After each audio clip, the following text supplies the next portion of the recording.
नमस्कार, कैसे हैं आप और कैसे गया आपका वीक। आज हमारे दिल्ली में थोड़ा वेदर अच्छा हुआ है, तो मैं और ये रहा सुल्तान, हम दोनों साथ में आज हम बाहर बैठे हैं और हमने सोचा कि क्यों ना आज आपको कहानी बाहर बैठ के सुनाई जाए, क्योंकि इस बार भी मेरा भी वीक थोड़ा अच्छा नहीं गया। काफ़ी सैड न्यूज़ सुनने को मिली मेरे बॉस के बारे में, उनकी वाइफ के बारे में, और बहुत दुख हुआ ये जान के कि सरकार हमको कह रही है वैक्सीनेशन लगवाओ, कोविड वैक्सीनेशन।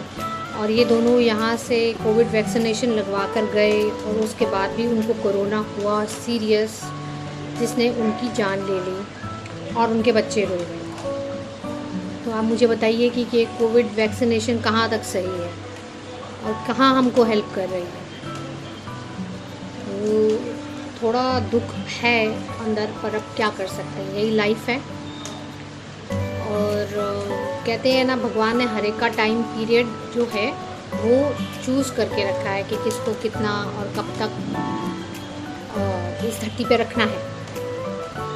तो आज की जो मैंने स्टोरी चूज़ करी है वो कृष्णा की स्टोरी चूज़ करी है, क्योंकि ये ग्रीफ के बारे में रिलेटेड है। और मेरे ख्याल से इस वक्त आधी से ज़्यादा दुनिया जो है वो बहुत ग्रीव कर रही है, कोई अपने पेरेंट्स के लिए, कोई अपने बच्चों के लिए, और कुछ तो ऐसे हमारे छोटे नन्हे दोस्त हैं, जैसे हमारा ये सुल्तान बेटा है, ऐसे बच्चे भी जिनकी फैमिली चली गई है और उनको कोई अडॉप्ट नहीं कर रहा है और उनको समझ में नहीं आ रही है कि क्या हो रहा है।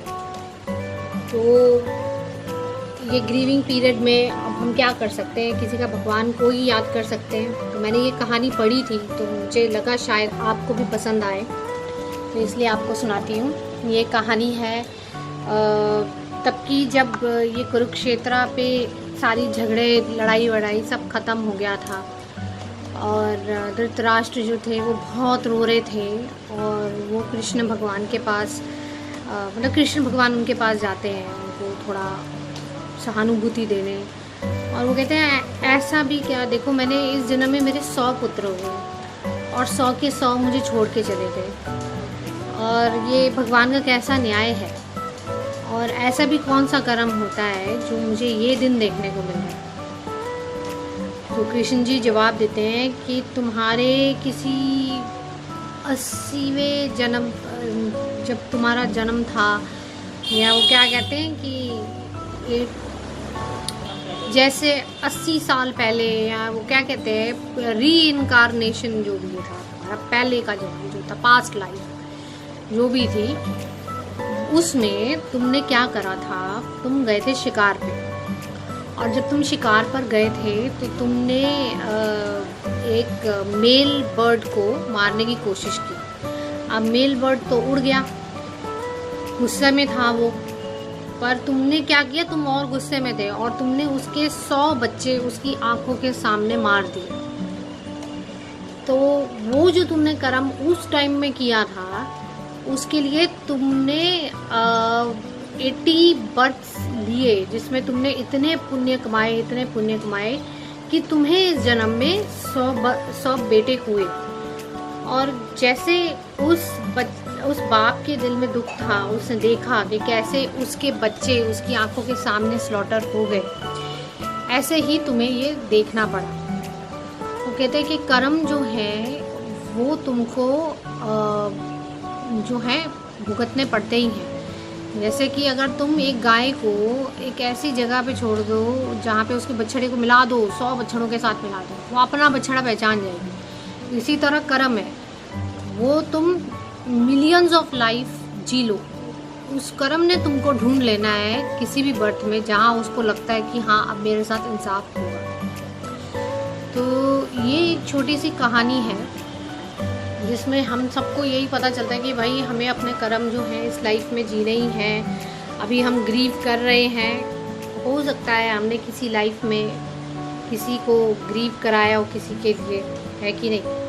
और ये 2020 से तो भाई बहुत सारी सैड न्यूज़ मेरे पास आ रही है, और कहीं बार मैं वीडियो भी नहीं बना सकती क्योंकि मैं उस राइट स्टेट ऑफ माइंड में नहीं होती कि भाई मैं आप लोगों से बात करूं और वीडियो बनाऊं और शेयर करूं।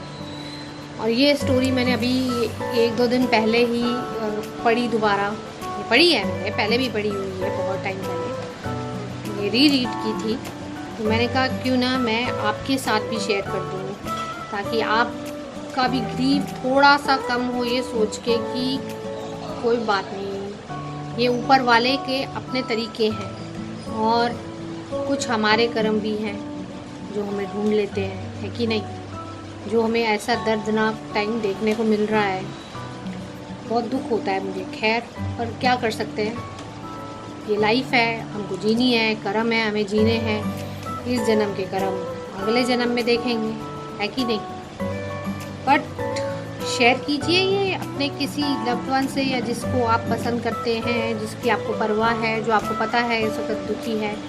जब धृतराष्ट्र नहीं बच पाए, उनको भी देखना पड़ा अपने 100 बेटों को अपनी आंखों के सामने जाते हुए, तो फिर हम क्या चीज़ है कि नहीं।